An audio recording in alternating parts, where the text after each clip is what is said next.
Nikola Đurišić because those numbers are pretty bad. So he is a 6'8" wing, played for Mega Bemax, obviously from Nikola Jokic's former team, and so many Balkan players came out of that team. He's just another one. He's not a center, obviously, 6'8" wing, probably a second round player, but that's just terrific. 41% from the field, 24% from three, not a good free throw shooter.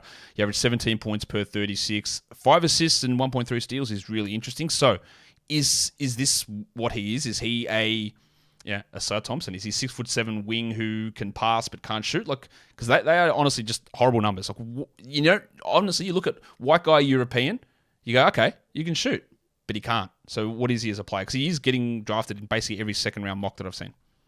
Yeah, he's young. I think that helps him a lot. He's still pretty new, 19.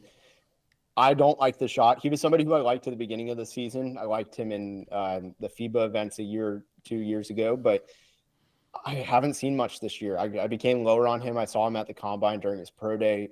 I think he's going to draw a ton of flagrant fouls because he jumps from the 3-point line to almost the free throw line, just how far his shot goes.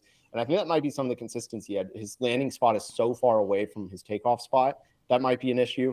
But his touch overall, it's a little bit flat. It looks like Chandler Parsons' shot, that line drive, if you remember that. Yep. He's a good passer. The biggest thing I heard over the week at the combine was, because I would ask people, he's an intriguing guy, 6'8" guard, essentially. Is the motor real? Like, he has to have a consistent motor, which he just hasn't had it in Mega.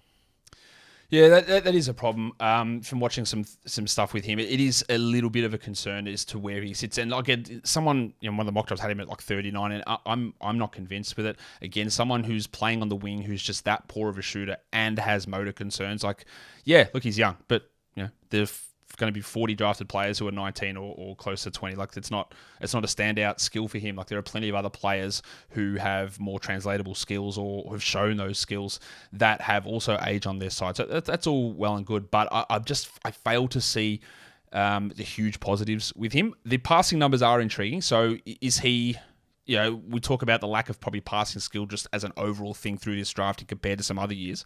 Is that a real standout skill for him, or is it a little bit inflated? It's a little bit inflated, but at 6'8", I think the inflation becomes okay, right? Where you're like, yeah, I can live with some inflation on it. The ability of that size is too good to deny. Yeah, and that is interesting. That size is there. Do you think that he's an intriguing second round player in large part because he might stay overseas for a year or two? Yeah, I think he stashes. I don't know much about him personally. He may want to come over. Some of these guys, like Nikola Jokic last year, was insistent. He's like, I'm coming over. I don't know if Đurišić is going to be the same way, but if he does stash and brush up on some of his habits and tendencies, I think he could be a really good investment long term. Like, that sort of size, that sort of passing is obviously useful, and any team can use it. But you got to be able to do a bunch of other stuff as well. Defensively, can he hold up, or is that a problem too?